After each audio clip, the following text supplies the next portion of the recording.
आप सभी का फिर से टीवीएल कोचिंग के इस यूट्यूब परिवार में बहुत बहुत स्वागत है। तो आज के इस सेशन में साइंस के सेकेंड पार्ट को देखने वाले हैं। इसके पहले हमने फर्स्ट पार्ट को देखा और उसे आपने बहुत प्यार दिया, और आज के इस सेशन में हमने साइंस के सेकेंड पार्ट को देखने वाला है जिसमें ITI इंट्रेंस एग्ज़ाम का प्रीवियस ईयर का काफ़ी क्वेश्चन जो है इसमें इन्वॉल्व है। तो चलिए सेशन को स्टार्ट करते हैं। और हाँ दोस्तों, सेशन को स्टार्ट करने से पहले आपसे एक रिक्वेस्ट है कि आप यदि हमारे चैनल पर नए हैं और अभी तक हमारे चैनल को सब्सक्राइब नहीं किया है तो प्लीज़ चैनल को सब्सक्राइब कर लें और बेल आइकन को भी ऑन कर लें, ताकि आने वाले हर वीडियो का नोटिफिकेशन आप तक सबसे पहले जाएगा और आप आसानी से हमारे हर वीडियो को देख पाइएगा। तो चलिए स्टार्ट करते हैं सेशन को और देखते हैं हमारा फर्स्ट क्वेश्चन आज का क्या है। तो फर्स्ट क्वेश्चन को आप स्क्रीन पर देख रहे होंगे। तो बोल क्या रहा है, बोल रहा है कोई मनुष्य समतल दर्पण की ओर 50 सेंटीमीटर की दूरी से 10 सेंटीमीटर पर सेकंड के वेग से चल रहा है। 3 सेकंड के पश्चात मनुष्य और उसके प्रतिबिंब के बीच की दूरी क्या होगी, यानी कि प्रतिबिंब और मनुष्य के बीच की दूरी ज्ञात करना है यहाँ पे। तो यहाँ पे आपको फर्स्ट ऑफ ऑल दे रखा हुआ है समतल दर्पण की ओर 50 सेंटीमीटर की दूरी से, यानी कि जो वस्तु की दूरी है वो आपका 50 सेंटीमीटर है, और ये 10 सेंटीमीटर पर सेकंड के वेग से 3 सेकंड तक लगातार जो है आपकी आ रही है। तो ये 10 सेकंड के दर से 3 सेकंड तक आ रही है। तो टोटल दूरी क्या हो जाएगा आपका, टोटल दूरी जो है आपका क्या हो जाएगा, 4 गुने समय कर देंगे, यानी कि 10 तिहाई 30 जो है आपका सेंटीमीटर टोटल दूरी हो जाएगा। आपका पहले दूरी कितना दिया हुआ है, 50 दिया हुआ है। तो 50 में से 30 माइनस कर लीजिए। तो माइनस कीजिएगा तो कितना होगा, 50 में से 30 माइनस कीजिएगा 20 होगा। अब ये 20 की चाल से तो वो मनुष्य आएगा, यानी कि 20 सेंटीमीटर पर सेकेंड के दर से जो है मनुष्य आएगा। लेकिन प्रतिबिंब की बात करें तो प्रतिबिंब में कितना दिखाएगा, तो आप जानते हैं कि जो भी चाल से हम लोग समतल दर्पण में आगे की तरफ बढ़ते हैं उसके 2 गुने वेग से जो है समतल दर्पण में दिखाई देता है। तो इसमें 2 से गुना कर लीजिएगा तो क्या हो जाएगा आपका 40 सेंटीमीटर जो है आपका सही उत्तर निकल कर आएगा। तो यहाँ पे 40 सेंटीमीटर ऑप्शन नंबर डी जो है सही उत्तर होगा। आई होप कि आप समझ गए होंगे। यहाँ पे आपका दिया हुआ था पहले दूरी टोटल दिया हुआ था 50 सेंटीमीटर, और इसमें जो है 10 सेंटीमीटर पर सेकंड के वेग से मनुष्य जा रहा है 3 सेकंड तक। तो 10 तिहाई 30 हो जाएगा, और 30 सेंटीमीटर तक अब तो आ गया। अब उसके बाद बचा कितना, तो 50 में से 30 घटा लीजिएगा तो 20 बच गया, और ये 20 सेंटीमीटर पर सेकंड के वेग से आ रहा है। तो इसका डबल वेग से जो है समतल दर्पण में दिखेगा, तो दुगुना कर देंगे तो क्या हो जाएगा आपका 40 सेंटीमीटर। ऑप्शन नंबर डी जो है करेक्ट आंसर हो जाएगा। तो चलिए अगले क्वेश्चन को देख लेते हैं।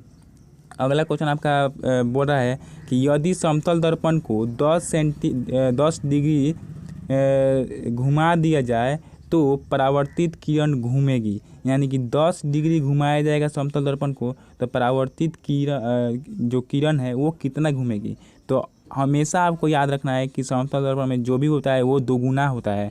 तो 10 का 2 गुना कितना हो जाएगा आपका, क्या हो जाएगा आपका 20 डिग्री हो जाएगा। तो 20 डिग्री जो है आपका सही उत्तर होगा। और ये क्वेश्चन आपका ITI 2009 में पूछा है, तो ये क्वेश्चन इंपॉर्टेंट रहता है, बनता है एग्जाम के व्यू से। तो यहाँ पे आपका 20 डिग्री ऑप्शन नंबर जो है आपका ए इज करेक्ट आंसर हो जाएगा। तो चलिए अगले क्वेश्चन को देख लेते हैं। अगला क्वेश्चन थर्ड नंबर बोल रहा है कि एक समतल दर्पण जो है आपका क्षैतिज से 30 डिग्री कोण बना रहा है। यदि एक ऊर्ध्वाधर किरण दर्पण से टकराती है तो दर्पण एवं परावर्तित किरण के मध्य कोण होगा, क्या कोण होगा। तो ये आपको यहाँ पे फाइंड आउट करना है। तो आपको फर्स्ट ऑफ ऑल दिया क्या है, यहाँ पे आपका 30 डिग्री कोण बना रहा है, यानी कि जो आपका समतल दर्पण है ये आपका ये क्षैतिज हो गया, ये क्षैतिज हो गया, क्या हो गया क्षैतिज हो गया, यानी कि जो है आपका पृथ्वी है, पृथ्वी के परितः जो रहता है वो क्या होता है आपका क्षैतिज होता है। और यदि इस तरह रहेगा तो ये क्या हो जाएगा ऊर्ध्वाधर रहेगा। तो यहाँ पे ये वाला नहीं बोल रहा है, आपका क्या बोल रहा है क्षैतिज बोल रहा है। तो क्षैतिज से कितना डिग्री कोण पर बना रही है समतल दर्पण, 30 डिग्री पर ये जो है समतल दर्पण टिका हुआ है, यानी कि ये 30 डिग्री यहाँ पे बना रहा है। ओके, अब जो है इस पे यहाँ पे 30 डिग्री बना रहा है, 30 डिग्री लिख लेते हैं। ओके, अब यहाँ पे एक सूर्य की किरण जो है यहाँ पे जैसे मान लीजिए ये सूर्य हो गया, ये सूर्य जो है आपका यहाँ पे 30 डिग्री कोण से इस समतल दर्पण से टकराती है। ओके, 30 डिग्री कोण से समतल दर्पण पे टकराती है। तो जब समतल दर्पण के कोण से 30 डिग्री से टकराएगी तो ये बोल रहा है कि दर्पण एवं परावर्तित किरण, तो ये जो है 30 डिग्री से तो टकराई। ओके, 30 डिग्री से टकराई तो परावर्तित कैसे होगी, परावर्तित भी तो 30 डिग्री से ना होगी। तो ये जो है आपका बोल रहा है कि दर्पण और परावर्तित किरण के मध्य क्या होगा, तो ये जब 30 डिग्री तो ये पूरा जो कोण क्या हो जाएगा, यहाँ से यहाँ तक आपका 30 डिग्री, तो ये जो है पूरा टोटल कितना हो जाएगा आपका 60 डिग्री जो है सही उत्तर हो जाएगा। तो यहाँ पे ऑप्शन नंबर सी जो है सही उत्तर हो जाएगा। तो एक बार और इस क्वेश्चन को हम लोग समझ लेते हैं। यहाँ पे आपका बोल रहा है एक समतल दर्पण क्षैतिज से 30 डिग्री कोण बनाता है। ये क्षैतिज हो गया, इस डिग्री यहाँ से ये 30 डिग्री कोण पे बनाकर यहाँ पे बैठ गया। ओके, अब इस पे जो है एक परावर्तित किरण ऐसे आई। ओके, वो भी कितना डिग्री कोण से आई है आपका, ऊर्ध्वाधर किरण टकराती है, दर्पण से टकराती है, तो दर्पण एवं परावर्तित किरण के मध्य क्या होगा, तो ऊर्ध्वाधर एक किरण यहाँ पे दर्पण से टकरा गई। ओके, अब जब ये दर्पण से टकरा गई तो ये भी ऐसे परावर्तित होगी, तो ये परावर्तित होगी, तो यही जो कोण एंगल बोल रहा है ये बोल रहा है कि कितना होगा दर्पण और परावर्तित किरण के बीच। तो यहाँ पे 30 तो पहले ही से था और ये भी 30 पहले ही से था, तो टोटल कितना हो जाएगा 60 डिग्री जो है आपका सही उत्तर हो जाएगा। तो option number C is correct answer for this question हो जाएगा। तो आई होप कि आप इस क्वेश्चन को समझ गए होंगे। इसके बाद भी कोई कन्फ्यूजन वगैरह रहता है तो कमेंट में ज़रूर बोलिएगा। चलिए अगले क्वेश्चन की तरफ बढ़ते हैं। तो अगला क्वेश्चन आप स्क्रीन पर देख पा रहे होंगे, यहाँ पे क्या बोल रहा है, 4th नंबर क्वेश्चन बोल रहा है कि निम्नलिखित रंगों के प्रकाश में से किस रंग के प्रकाश का प्रकीर्णन सबसे अधिक होता है। तो दोस्तों यहाँ पे फर्स्ट ऑफ ऑल आपको प्रकीर्णन समझना होगा, यानी कि प्रकीर्णन का जब सवाल आए ना तो आप क्या मारिएगा, बैगनी मारिएगा। आज जब तरंग दैर्घ्य पूछे तो तरंग दैर्घ्य मतलब किसका तरंग दैर्घ्य सबसे अधिक है पूछे तो वो आपका लाल होता है, लेकिन यदि प्रकीर्णन पूछ ले तो वो आपका बैगनी होता है। जब आप यहाँ पे वर्ण विक्षेपण कराते हैं तो जो है आपका क्या होता है, ऐसे जब किरण निकलती है तो 7 भागों में बढ़ती है, तो 7 भागों में बढ़ती है तो सबसे नीचे क्या होता है, बैगनी होता है और सबसे ऊपर आपका लाल होता है। तो जो सबसे ऊपर रहेगा वो जो है उसका तरंग दैर्घ्य सबसे अधिक होगा और जो सबसे नीचा रहेगा उसका प्रकीर्णन सबसे अधिक होगा। ओके, तो यहाँ पे आपको प्रकीर्णन समझना होगा, सबसे नीचा वाला को प्रकीर्णन, सबसे ऊपर वाला को तरंग दैर्घ्य। तो लाल का तरंग दैर्घ्य सबसे अधिक होता है और प्रकीर्णन की बात करें तो सबसे अधिक प्रकीर्णन बैगनी रंग का होता है। तो यहाँ पे option number C is correct answer for this question हो जाएगा। तो आई होप कि आप इस क्वेश्चन को समझ गए होंगे। चलिए अगले क्वेश्चन की तरफ बढ़ते हैं। तो अगला क्वेश्चन 5th नंबर क्वेश्चन आपका बोल रहा है कि कोई मनुष्य समतल दर्पण की ओर 60 सेंटीमीटर की दूरी पर 5 सेंटीमीटर के वेग से दर्पण की ओर चल रहा है, तो 7 सेकंड बाद मनुष्य उसके प्रतिबिंब के बीच दूरी क्या होगी। तो जो फर्स्ट क्वेश्चन हमने देखा था सेम टू सेम उसी तरह है। तो यहाँ पे जो है 5 सेंटीमीटर के वेग से आ रहा है, 5 सेंटीमीटर पर सेकंड के वेग से आ रहा है और 7 सेकंड तक जा रहा है, तो कितना टोटल दूरी तय किया, 7 × 5 = 35 टोटल दूरी तय किया और दिया कितना था आपका 60 डिग्री। तो 60 डिग्री में से 35 डिग्री घटा लीजिए तो कितना होगा आपका, यहाँ पे 25 डिग्री हो जाएगा, माइनस कीजिएगा तो 25 डिग्री क्या आया, 25 डिग्री तो उस मनुष्य की जो चाल है वो आया, लेकिन जो समतल दर्पण है उसमें ये चाल कितना दिखेगा, तो ये जो है आपका 2 गुना वेग से दिखेगा। तो 2 से गुना कर देंगे तो 50 डिग्री जो है आपका 50 जो है सेंटीमीटर पर सेकेंड जो है आपका सही उत्तर होगा। Option number D is correct answer हो जाएगा।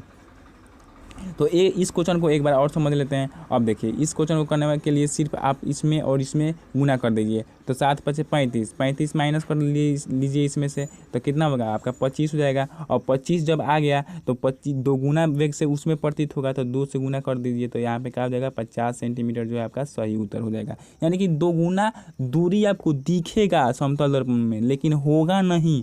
वास्तव में जब आप समतल दर्पण के सामने खड़े रहते हैं तो आप जितना दूरी में खड़े रहते हैं उसके डबल दूरी जो है समतल दर्पण में दिखाई देता है। या फिर अगर आपका जो है हाइट 2 फीट है तो 2 फीट आप समतल में दर्पण में देखिएगा तो आपका जो हाइट दिखाएगा वो आपका 4 फीट दिखाएगा। कितना दिखाएगा?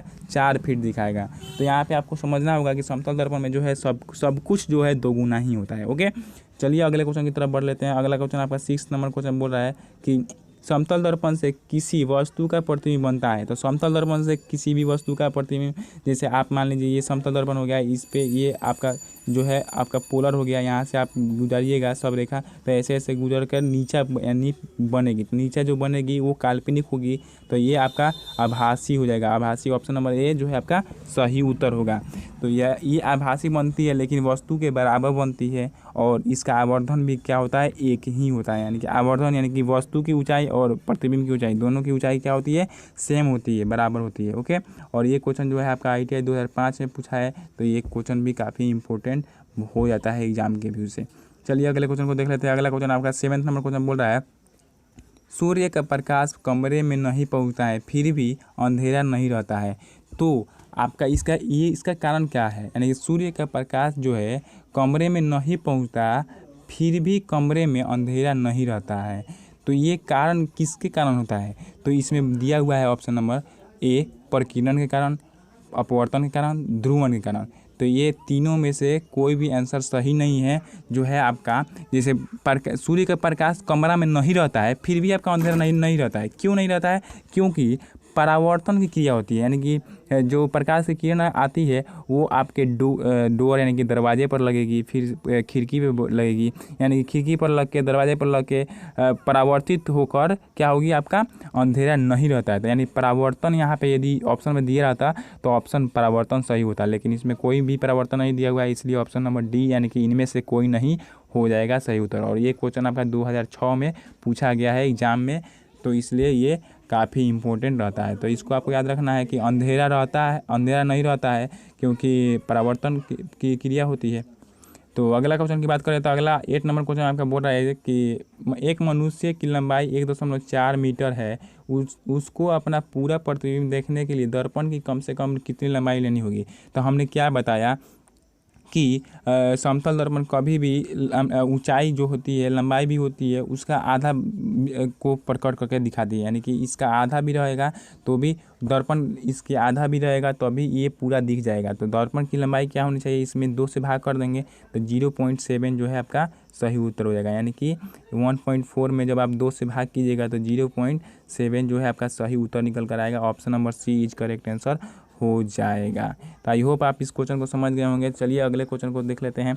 अगला क्वेश्चन 9 नंबर क्वेश्चन बोल रहा है कि किस दर्पण से बने प्रतिबिंब का आवर्धन सदैव एक होता है। तो हमने पहले ही बताया था कि आवर्धन सदैव एक किस में होता है? समतल दर्पण में। यानी कि जैसे समतल दर्पण ये हो गया, यानी कि वस्तु की ऊंचाई जो है आपका प्रतिबिंब की ऊंचाई के बराबर होता है। यानी कि आप आवर्धन निकालिएगा तो H2/H1 निकालिएगा तो दोनों जो है काट कर क्या आएगा? एक ही आएगा। तो इसलिए समतल दर्पण जो है सही उत्तर हो जाएगा। समतल दर्पण में आवर्धन हमेशा एक ही होता है।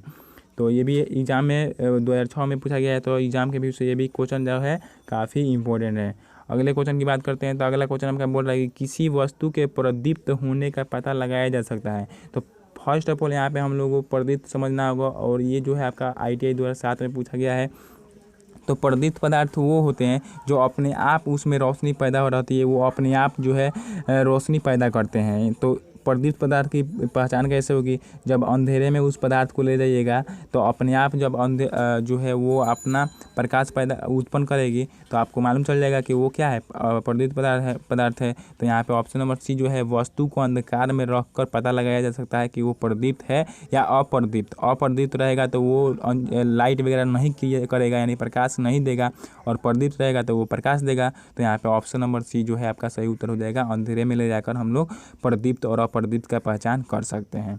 आई होप आप इस क्वेश्चन को समझ गए होंगे। चलिए 11th नंबर क्वेश्चन देख लेते हैं। 11th नंबर क्वेश्चन बोल रहा है किसी मोटे समतल दर्पण के सामने कोई प्रदीप्त वस्तु रखी है तो परावर्तन क्या होगा? तो मोटा दर्पण के सामने रखा जाएगा ना तो दोनों तलों के बीच कई बार होगा। यानी कि जैसे आप मान लीजिए ये आपका समतल दर्पण हो गया, इसके सामने जो है एक प्रदीप्त पदार्थ हो गया, तो प्रदीप्त पदार्थ तो अपने आप हमेशा जो है लाइट उत्पन्न करेगा। तो ये समतल दर्पण के सामने रहेगा तो हमेशा ये जो है आपका क्या होगा? कई बार यहाँ पे आपका तलों के बीच जो है आपका परावर्तन की क्रिया होगी। तो इधर से भी इधर से समतल दर्पण पे टकराएगा, फिर इधर से इस पे टकराएगा, इधर से इधर, इधर इधर इधर इधर इधर इधर इधर इधर इधर ऐसे टकराते रहेगा। तो ये जो है आपका परावर्तन की क्रिया कई बार होते रह जाएगी दोनों तलों के बीच में। तो यहाँ पे ऑप्शन नंबर सी जो है करेक्ट आंसर हो जाएगा। अगले क्वेश्चन की देख लेते हैं। अगला क्वेश्चन आपका लास्ट नंबर आज का सेशन का जो है क्या बोल रहा है कि एक मोटर चालक 50 किलोमीटर पर आवर की चाल से चलते हुए अपने समतल दर्पण में 60 किलोमीटर घंटा की चाल से पीछे आ रही एक कार का प्रतिबिंब देखता है। पीछे आ रही कार उस कार का आभासी प्रतिबिंब एक दूसरे के पास जिस दर से आते हैं वो है, यानी कि आपका समतल दर्पण में किस दर से वो दोनों कार आ रही है वो आपको फाइंड आउट करना है। तो यहाँ पे आप देख सकते हैं, यहाँ पे जैसे मान लीजिए ये समतल दर्पण हो गया। ओके, अब ये समतल दर्पण के सामने जो है ये आपका यहाँ पे हो गया।